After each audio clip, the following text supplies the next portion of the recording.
this point, they had the whole SWAT team there surrounding the house. They were fully prepared for some seriously unhinged combat veteran to come bursting out of the house swinging. Officers slowly approached the door and knocked. Out pops this little meatball of a kid standing there like, "Who are you?" And the SWAT team was standing there like, "Who are you?" In May of 2010, emergency dispatchers sent police officers to an apartment complex in Costa Mesa, California, after getting a call that a body had been found. Once they arrived at the apartment, officers found a young woman in the bedroom with a wound on the back of her head that came from some sort of firearm. She was lying half on, half off the bed and had writing on the back of her shirt that said, "You, all yours." Immediately, the police assumed that they were dealing with a domestic violence case. Near the body, officers found a purse and a wallet that let them know the victim's name was Julie Kibuishi.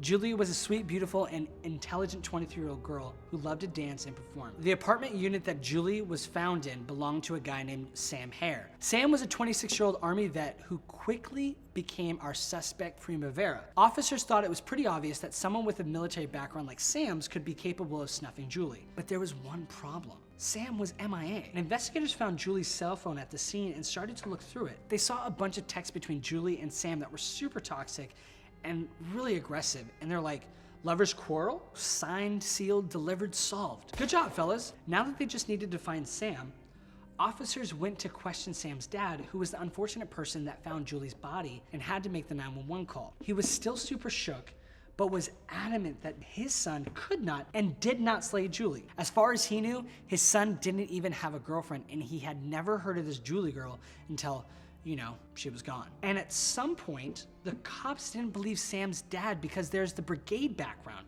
the bickering boyfriend, and the body on the bed. That seemed pretty obvious to me. But now, officials were worried because they realized the potential perp was a trained predator who served in Afghanistan and could very well be suffering from PTSD. So let's take a closer look at the writing on Julie's sweater. At first, investigators thought Julie was involved in this love triangle that had gone wrong, and the message on her sweater was for the other man. But they also thought it could be a message for the police, since Sam knew they would eventually be the ones to find Julie. While detectives started the manhunt for Sam, they got a call from Sam's bank telling them that his ATM card was currently being used at one of their branches. So the police took off for the bank, but by the time they got there, their perp was long gone. And at that moment, the cops then asked the bank if they could review the surveillance tapes. So they pulled up the tapes and started watching them, but they didn't see Sam anywhere. And they were like, "Wait, what?" So they went back and watched the footage again with a more critical eye. And Sam is the 6'1", 200-pound guy. Like, he's a unit. So he's not that easy to miss. Well, detectives realized Sam wasn't in the footage. Instead, they saw this scrawny-looking teenager walk up to the ATM, swipe Sam's card, pull out a couple $100 in cash, and leave. So now they're even more confused. Who was this kid? And where was Sam? Moments later, boom, a second ATM swipe. This time at a local pizza place. At a freaking pizza place, forget about it. So the detectives went to the pizza place and they were like, "Where is he? The guy who just paid." And the pizza place was like, we do delivery. Right after that, the detectives saw a delivery driver pull out and they were like, "Follow that car." Okay, I don't know if they actually said that. I just like to imagine that the detectives get to say exciting stuff like that on the daily basis. Just let me live. So the cops ended up catching the car just in time and followed it to a home in Long Beach. They pull up to the house, and at that point, they had the whole SWAT team there surrounding the house. Like, they were fully prepared for some seriously unhinged combat veteran to come bursting out of the house swinging. Officers slowly approached the door and knocked. Special delivery, and out pops this little meatball of a kid, a 16-year-old named Wesley. So Wesley was standing there like, "Who are you?" And the SWAT team was standing there like, "Who are you?" After the awkwardly intense intro, authorities asked Wesley if he knew anyone named Sam Hare. And he was like, "Sam Hare? Never heard of him." So Wesley claimed he didn't actually know the guy the ATM card belonged to, but said a man named Daniel Wozniak had given it to him. Who is this guy? Daniel Wozniak was a community theater actor who lived in Orange County, California. He was a pretty decent actor and often landed himself the lead roles in shows and musicals, sometimes alongside his fiancée Rachel, who was also a performer. So now the cops were completely lost. They had never heard of this Daniel guy and still had no idea where Sam was or what any of this had to do with Julie. Later that night, Daniel Wozniak was partying it up at his bachelor party in Huntington Beach when the cops showed up with an arrest warrant and officially shut the party down. After he paid the bill, Daniel was put in handcuffs and got a special bachelor boy ride in the wee-woo wagon. Now, Daniel is in all senses of the word a theater kid. No shade to the theater kids out there, but you know the type of guy that I'm talking about. Self-absorbed, narcissistic, thinks they're God's gift to the stage. Yeah, that's Daniel. Daniel always had a really hard time keeping a job once he found one, especially because his soul belonged to the theater. He really hated every new job he got and was always prioritizing his community theater gigs over his work that actually paid the bills. So as you can imagine, he was beginning to run into a bit of financial trouble. Do you guys smell that?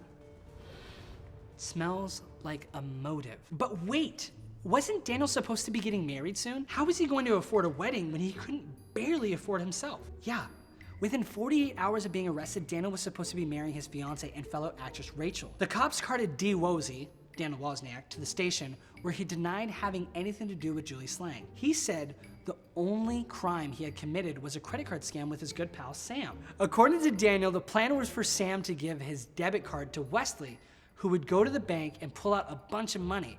Sam would report the card as stolen, they'd buy Wesley a pizza for his time, and bada bing, bada boom, everyone gets a little piece of the pie, and they go their separate ways. Although Daniel was good at delivering his lines, and it turns out he was not the best at improv when the police caught him off guard. They kept telling him that he knew more than he was letting on, so they kept pressuring him about the body in the bedroom. Finally, Daniel was like, okay, I'll tell you. He then spun this story that Sam called him up out of the blue the other night, saying he was super depressed. He apparently told Daniel that he'd been drinking and was tweaking out on all sorts of things, so when Julie came over to check on him, he lost control. Sam told Daniel that he wanted to do things with Julie that she wasn't about, so things got kind of out of hand and he got really mad. And then he fired, pop, pop, into Julie's head. Daniel said he was terrified, but when Sam asked him for a ride to a shopping center, he obliged. But he claimed he hadn't seen Sam since dropping him off that night and had nothing to do with the crime. The detectives didn't buy Daniel's story and thought he was covering for Sam. So they were like, okay,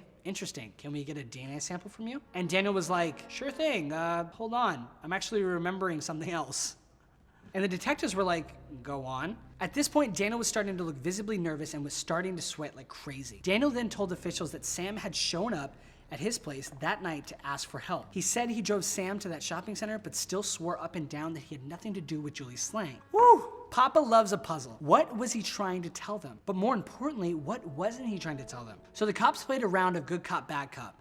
They really went after him for a bit, but then they told him that he could be their hero by giving them more information. Daniel said he would tell the detectives anything that they needed as long as he got to the wedding on Friday. I'm sure you can all imagine that the wedding, of course, was canceled. I mean, finding out that the groom was arrested for potentially slaughtering a woman does kind of put a damper on the whole wedding day. Oh, and one of my favorite quotes from the interrogation tape is when Detective Everett said to Daniel, tell us the truth, you're not that good of an actor. I bet that hit him real hard. Eventually, Daniel started to crack. He finally said he was at Sam's apartment where he saw the body. Daniel claimed he went upstairs and saw Julie lying on the bed with 2 holes in her head and a writing on her back. The cops were like, okay, so you saw 2 holes in her head even though she had long black hair? How could you have seen that? And then he realized what he had just said and was like, I mean, I didn't actually see them. Sam told me he fired twice. I didn't actually see them or anything. So Daniel said he was done talking and asked to go back to his jail cell.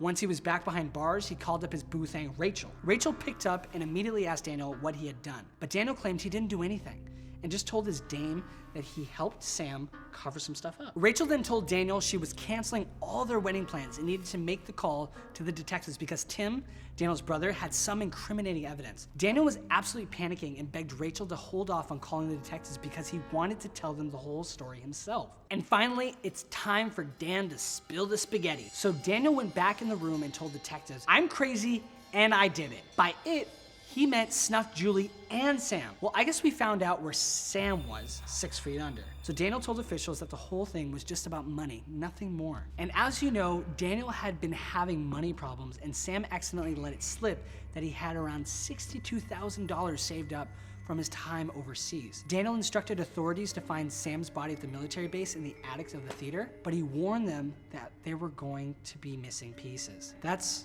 horrible. Not to get too graphic, but Daniel told officers that certain identifying pieces, such as Sam's head, hands, and one of his arms, that had a tattoo would not be there. And when he told them that, he had no emotion on his face whatsoever. Careful, honey, your sociopath is showing. Daniel then broke down the dastardly day when his diabolical design was drafted. It started with a simple request. Daniel asked Sam to help him move some boxes in a theater attic at the military base. So the two guys were up there in the attic when Sam turned his back and bent down to lift a box. And it was at that point when Daniel fired, execution style, at the back of Sam's head. That afternoon, Daniel drove to Fullerton to go perform in a local musical production he was starring in called Nine, which is this musical about a famous Italian film director as he struggles with writing his next film and saving his marriage. So he literally snuffed Sam and went to perform in this musical right after, which, fun fact, the entire performance was filmed and you can see clips of Daniel and Rachel both performing in the show that night on YouTube. Go look it up. Prosecutors even used the footage as evidence in the courtroom.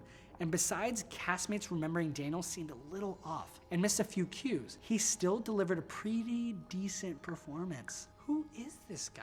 Right after Daniel took his bow, he drove to Sam's apartment, texted Julie from Sam's phone, asking her to come over. He then snuck up behind Julie and fired 2 warning shots into her head. Then Daniel staged the scene to make it look like Sam was in a jealous rage and fled the apartment. So the only real purpose of taking Julie's life was to try and frame Sam. Julie and Sam weren't even dating at the time. She was just a fellow classmate and a tutor for Sam, who was nothing more than a prop that Daniel used at his disposal. How senseless. That weekend, Daniel went to the military base and removed Sam's identifying pieces and threw them in a nearby park. That part is something that really got to people in the trial. The way he just brutally desecrated Sam, I mean, it was just so violent and unnecessary. So the whole disposal process really painted Daniel as the violent, remorseless monster that he was, because he was willing to go to such a brutal extremes all for a chunk of change. And then of course after this, he once again returns to the stage to sing and dance in his musical. That night was closing night, so there was a big cast party afterwards. And did Daniel go to the cast party? Of course he went to the cast party! There was even a picture of Daniel at the party throwing up the Shaka sign next to his fiance with a big old smile on his face and not a care in the world. Actors, am I right? So let's go back to the motive. Like I mentioned before, the only reason Daniel did all of this was for money. He knew that Sam had over $60,000 in his account, and Daniel wanted to take his wife on a cruise for their honeymoon. So Sam's only crime was having money when Daniel didn't. After the slayings, the only thing Daniel had left to do was convince the detectives that he was not responsible and deliver an Oscar-worthy performance. The detective said that Daniel was so in love with himself and his ability to put on a good show that he didn't even consider the fact that they knew he was lying from the get-go. Within a week, investigators were able to solve the case after Daniel's brother Tim gave evidence that that was the final nail in the coffin. Tim said his brother Daniel had given him a backpack with instructions to get rid of it. And Tim, who's not exactly the sharpest fork at the Olive Garden, just chucked the backpack over the fence at his parents' house. And the detectives were like, "Thank you, Tim." So investigators slept over to the Casa de Wozniak and find the backpack in minutes. They open it up and find a bottomless breadstick basket worth of evidence. The bag was full of shell casings, Sam's DNA, his financial info, and of course, the weapon. With that, Daniel was taken to trial, and in one of the fastest trials in OC history, the jury decided after 1 hour that the perp was guilty of the sinister slayings and should pay the ultimate price. Daniel's fiancée Rachel was charged with 3 counts of accessory after the fact because detectives believed she knew about the crimes and didn't say anything. She pleaded not guilty but was ordered to serve 32 months in county jail. Today, Daniel currently sits in prison awaiting his final curtain call. Wow, when I first read up on Daniel's case, I honestly couldn't believe it. To think that someone would go to such great lengths just to have a nice honeymoon? I'm just glad the cops were able to find Daniel when they did, because who knows what else he could have been planning once Sam's money ran out. I'm sure it would have been hasta la vista to some poor unsuspecting soul. Well, I don't know about you guys, but I definitely need a palate cleanser after this one, and this fettuccine alfredo, it's calling my name. We'll see you next time.